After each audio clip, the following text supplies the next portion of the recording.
Hello, and welcome to The Audacious Marketer, a podcast for the bold and tenacious. I'm your host, Michaela Schneider, and I'm a digital marketing strategy expert and entrepreneur. In this space, we discuss a wide range of marketing, business, and life. So buckle up. We're about to begin.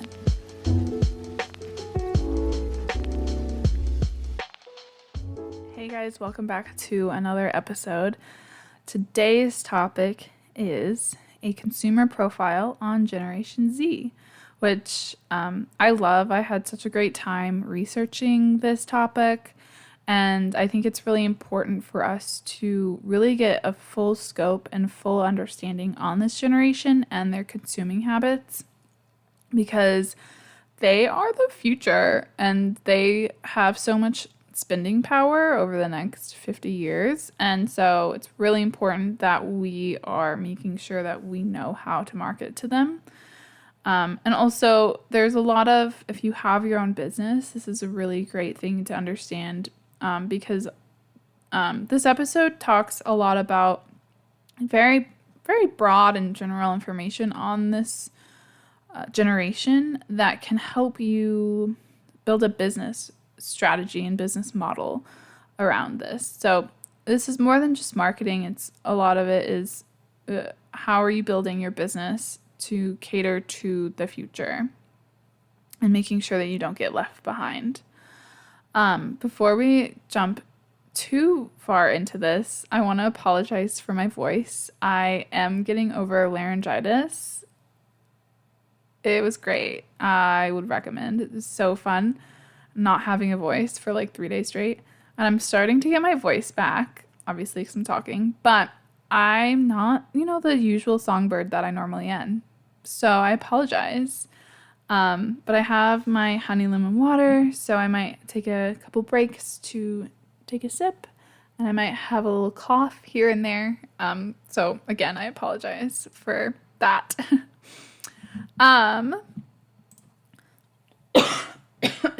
There it is.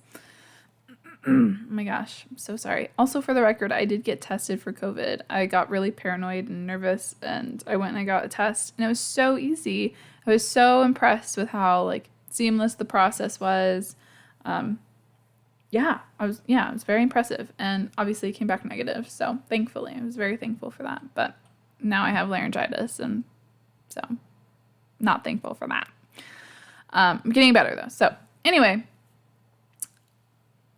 Before I get into it, I want to point out that a lot of the information that I pulled from an article from McKinsey & Company. It was a great article, and I would really recommend you guys look into it. It was called True Generation Z and Its Implications for Companies.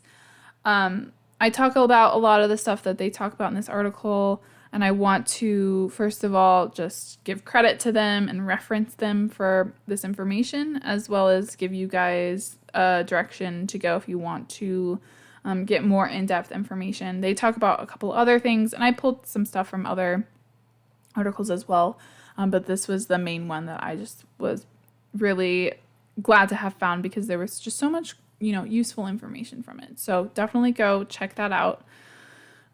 Today, I just want to give you a little bit of overview of what we'll go over today. We're going to give you some context behind this generation. I'll go over a couple of facts for you.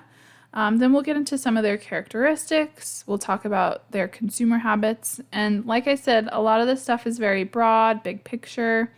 But I still wanted to give you guys some more tactical things that you can take away immediately from this podcast and start to at least think about or maybe even implement in your day-to-day strategies like today.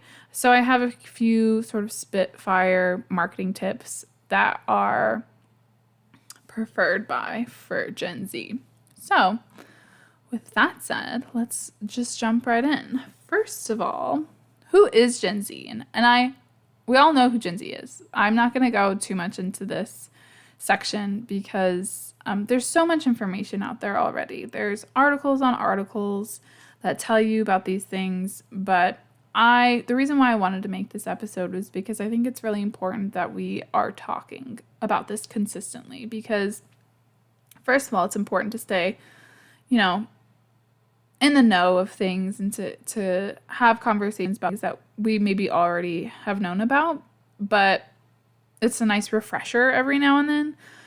But this generation is so young, and what happens when you're so young is you start to get older, you start to sort of develop into something different. And so their consumer habits and who they were 2 years ago is actually very different than what they're doing today.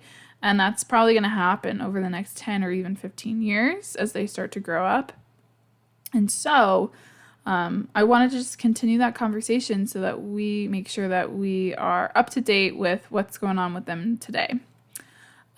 This is a really wide range of ages. I mean, all generations, like millennials is a pretty wide range too, but currently their ages are between roughly 9 and 24, which is kind of crazy because, the spending habits of a 9-year-old is very different than the spending habits of a 24-year-old.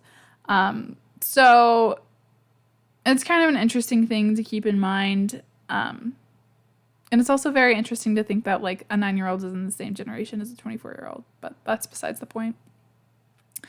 They share a lot of things with millennials. They have a lot of similarities. They have a lot of differences too, but they're very close. Ooh, oh my God. I got a text. Sorry about that. I just feel like they're like siblings, which makes sense because they're generations next to each other. But one of the things that they do share is that they are on track to becoming the most educated generation, which that's currently millennials, and they're on track to at least match them, if not exceed that. A good reason to, make that connection here is that they have the internet at their fingertips constantly, and they're really great at research, and they are quick to research. They have literally the education of the world in their back pocket, and I think that's a big reason why they are so educated. They're the first generation to be considered a digital native. They're the first generation to have been born into this world where the internet already exists. And like I said, all this information is at your fingertips. They're very technologically savvy, which millennials are just as technologically savvy as Gen Z. The difference there is that millennials had to adapt into this world of technology, whereas Gen Z just it was there already when they came out of the womb. So they're also the most diverse generation, again, very similar to millennials. And I thought this was interesting, they overwhelmingly come from urban and suburban environments. Of all of the United States Gen Zers, 13% of them live in rural areas, which I thought was interesting. So there you go.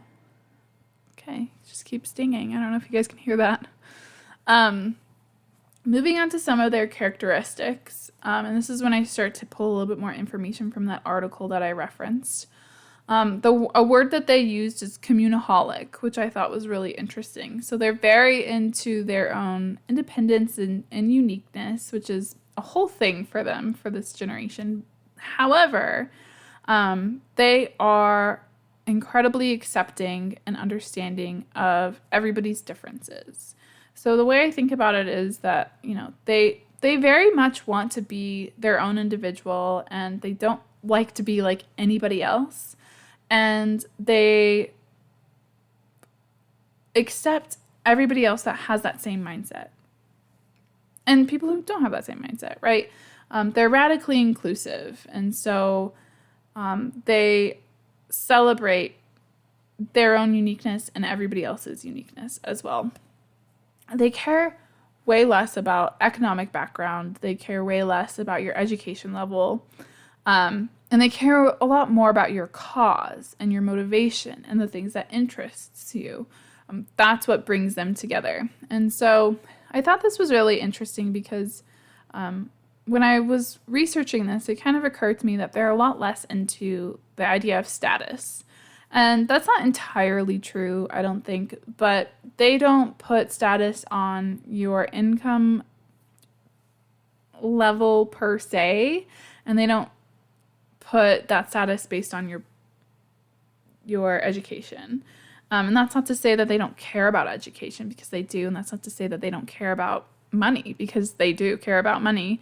But they will not judge you for it, and they will not exclude you from their own group based on those things.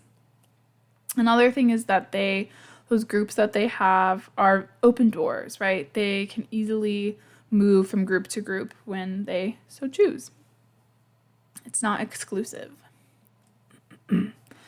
They are way more into conversation than they are confrontation, which I think is really beautiful. I really love that about this generation.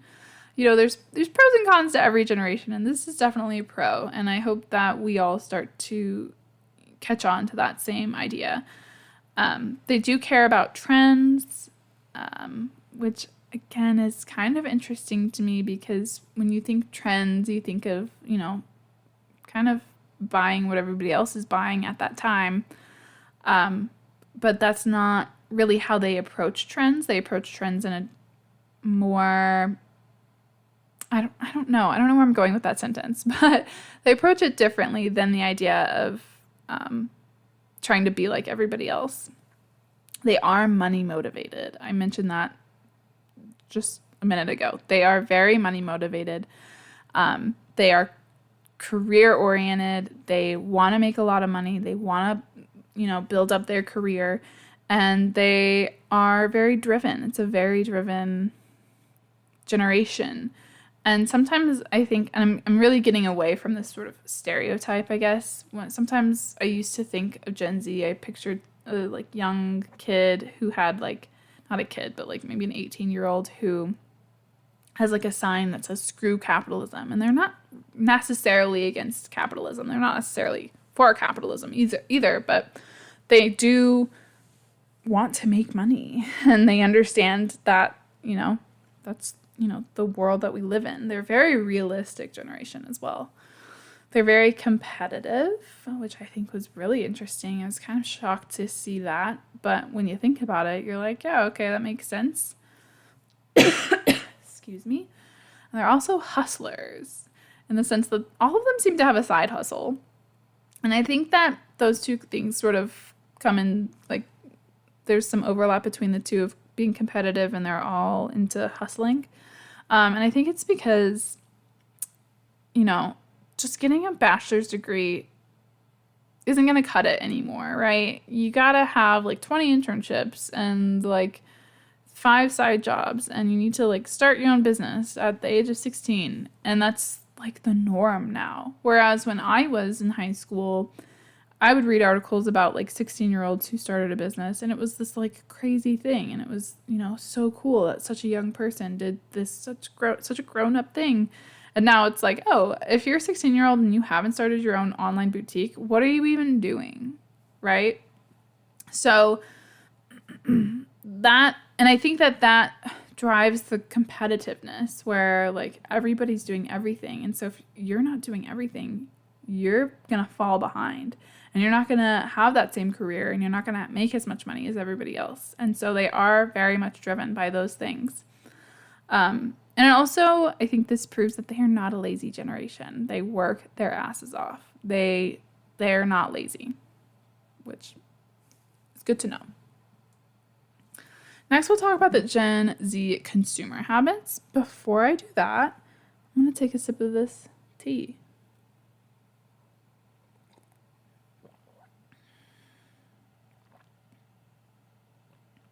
Damn, that's good. Okay. I have 3. The first one is that they purchase for self-expression and uniqueness, and they don't purchase to fit in. And I kind of talked a little bit about this with the whole trends thing. They are not trying to conform to the general masses. They highly strive to highlight their individuality and to highlight their unique sides to them. And with that said, they really, really want to purchase personalized, unique items. And they actually share that trait with millennials. And I was thinking about this, and I think it's really interesting because I do think millennials are really into having personalized things. We like to be unique, but I think that there was sort of like a small time period for millennials where that was not the case at all, and we all looked the same for like 4 or 5 years. I think it was like between 2010 and like 2015, maybe 16. We all wore the same things. We all did the same things. We all looked the same. And maybe that's just me. I have no like information to support this, but based on my personal experience, I feel like we all were doing the same shit and we all looked like the same within that like 5 year span. And we grew out of that. Like, we're not in that anymore. I think we are very much way more into the idea of, having something that's unique to us. But I just think it's funny that there was a point in time where we literally were like clones. And I think that a big part of that is because we didn't have the same access to unique items as we do now. Etsy had just started to get some footing, and they were starting to build their brand. And websites were starting to become a little bit more robust, and you can like design your own sneaker or whatever for like Nike or Converse or whatever it may be. And that just was starting to like become a thing. And it had been a thing, right? I think that they were doing stuff like that for a while, but it wasn't really like expected, and it wasn't really like the part of the normal everyday shopping experience. And now it is. Now we see it a lot more. And so because we see it more, we're starting to expect it more for brands that don't do that.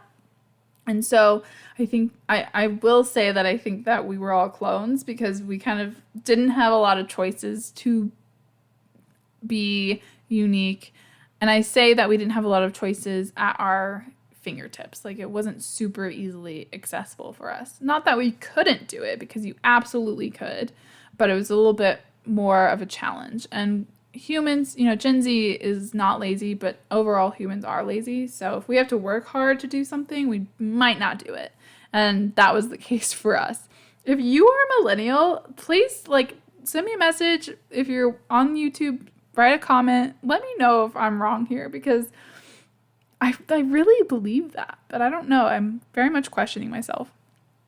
Anyway, back to the topic at hand.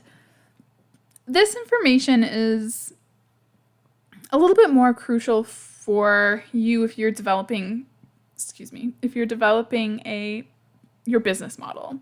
And if you can see some ways for you to offer more customizable, unique, personalized products or services through your business, I highly encourage you to look into that and to try to find a way to make that work. If you are a company that's doing that, make sure that you're highlighting that in your marketing efforts. That's a key message to be sending, because like I said, not only does Gen Z want that, but so do millennials. And not only do they want that, they are willing to pay a premium for it. They are willing to pay extra for unique items. And so they'll go for it. They will buy it. Just make sure that you are sending that message in your marketing efforts. And this does create some business issues. You have the idea of manufacturing and supply chain management, and it creates a lot of challenges, especially when a lot of our businesses today are based on the idea of mass production, where the only way that you truly are able to profit from something is if that product or item is mass produced, buying in bulk, if you will. And it's kind of hard to mass produce personalized items. So it creates a lot of challenges, but I will say that this whole idea and this whole desire, it's not really even a desire. Again, like I said, it's expected from Gen Z. It's starting to at this point. It creates a lot of opportunities for your business as well. So the next one is, we'll move on to the next one, is they expect your business to take a stance on a cause or a topic that makes sense for your brand. This generation is very, very ethically minded. And they're starting to say no to companies who aren't, because they have the ability to. One thing that I read when I was doing research was a lot of the things that millennials wanted and hoped to have and they preferred are things that now Gen Z requires. And that applies to actually a lot of things and a lot of different areas of topics, like what they expect from a brand or a consumer or a product being offered. It also falls into like the workplace, what Gen Z expects from their career or what they expect to be offered from a business or a company that they're working for. They're starting to require certain things that, and saying no to companies and to jobs that millennials were like, this would be nice to have. And this is one of those things where, and again, it goes back to the idea that millennials did not have as many options of buying from a brand that was outwardly ethically minded. Whereas, again, like I said today, Gen Zers have the ability to say no to brands because they have so many options. And if it's between two different brands and one has clearly made a stance on something that they're passionate about, or they have all these standards that they, run their business on, versus a big corporate company that, says they want to do things, but they don't actually do it, and they're kind of liars, they will easily say no to that brand and go to the other one. And they're not afraid to call you out on it. They're not afraid to tell their friends about it. And so be careful. Just be careful. And I want to point out that this doesn't necessarily need to be political. As long as it's a cause or even just a general topic that makes sense for your brand or makes sense for your company, that's okay with them. And as long as you're not doing anything like really, really bad. Like, make sure you're not doing that anyway, but Gen Z will like find it out. They will figure it out and they will call you out on it, and you will have a PR nightmare. And you should just also like be a good person and like have morals. Anyway, a good example that I wanted to give you guys of a way of doing this without being political is an example that I don't love, but is really great marketing. Like, I personally am not a fan of this campaign, and I don't know why. I'm really trying to dig deep within myself to understand why I really did not. I kind of like low-key hate this marketing campaign, but it worked, and it's great marketing, and it's the perfect example for you guys here for this topic. And so I don't know, maybe I'll dig deeper into this into another podcast, like another episode. But anyway, the REI hashtag opt-out campaign, hashtag opt-outside campaign. This was a really great way for this brand to highlight something that they care about, which is being outside and getting fresh air and not being materialistic and contributing to capitalism, which they are for sure a for-profit company, and they made so much fucking money off of this campaign. It's not even funny, but it's just, I think, part of the reason why it just rubs me the wrong way. But this entire campaign is not political, but it reminded you to be human, and it reminded you that, Christmas isn't about the presents. your entire life should be about hashtag opting outside, blah, blah, blah. But again, just great example. I do also want to point out that they see through your bullshit. If a company is saying, oh my God, we're so diverse, and they put that in their marketing, be careful of doing stuff like that. Be careful of putting that kind of thing in your marketing, because if you are making those claims on, marketing collateral and your entire employee roster is completely washed or whitewashed, they will find it out, and they'll call you out, and they'll tell your friends, and they will happily not shop at your business. So just be careful of that. But it's also important to note that Gen Z is okay. Like, if you make mistakes with this general concept, they're okay with that as long as you try to fix the mistakes. If you historically have not been an overly ethical company, if you will, they will give you a chance if you try to fix that. And so if you work in a marketing department for a large company and you see that your brand is trying to be better, that's something to, very carefully, but that's something to think about talking about a little bit more in a very careful way. All right, we have one more for this section. Until we move on to the marketing tips. This last consumer habit is that they expect more than just products. And let me explain.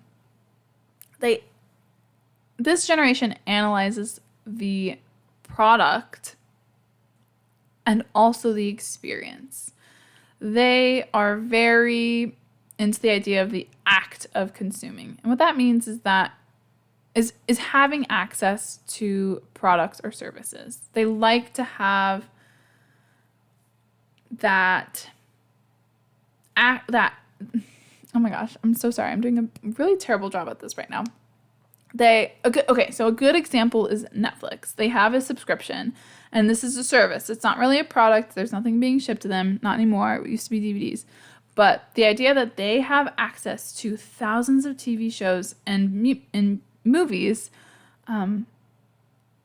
appeals to them like crazy. Same thing with Uber, right? You have the app on your phone, and just knowing that you have access to an Uber ride at any time, theoretically, that appeals to them. So having that just ability to have access to a service or a product at all times is very appealing to them.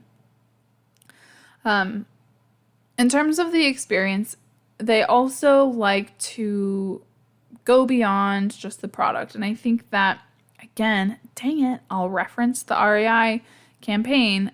REI creating a marketing campaign that's not focused on their products and instead focusing on the experience that their products can give you is the epitome of what they are looking for. And that's it was a big campaign. It was a big company, right? So it doesn't necessarily always need to be this like campaign. It doesn't need to be a marketing like initiative that you need to take on. But I think that it goes into, okay, you offer a product. What experience can that product give me? And oh my God, there was a squirrel that like basically face planted into the window. It scared the shit out of me. Sorry, what was I saying? Something about like a product giving you an experience along with the product. And I think you can even make that an actual thing. So like if you have a sporting goods store and you sell sporting good products, also offering things like a blog that interviews top athletes, or maybe if you're a small business, local athletes, right?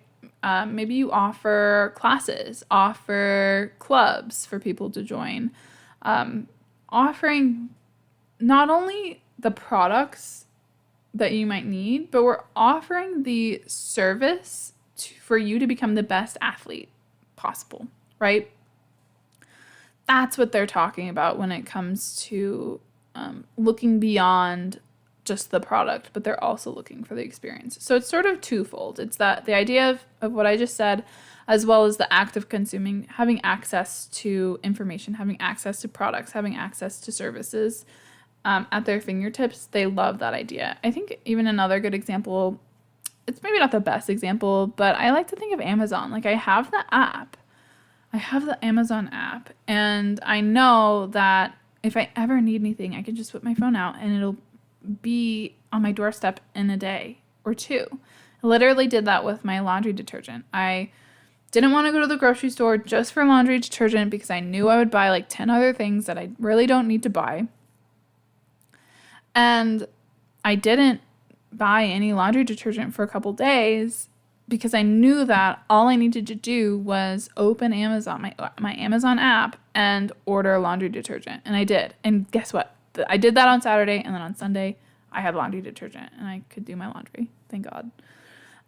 But just the fact that I made sure that I didn't go to the grocery store because I knew that I could get this from Amazon based on the fact that I have the app on my phone, and I know that I have access to this product very easily, made a difference for me, and it made me buy through Amazon and not through my grocery store.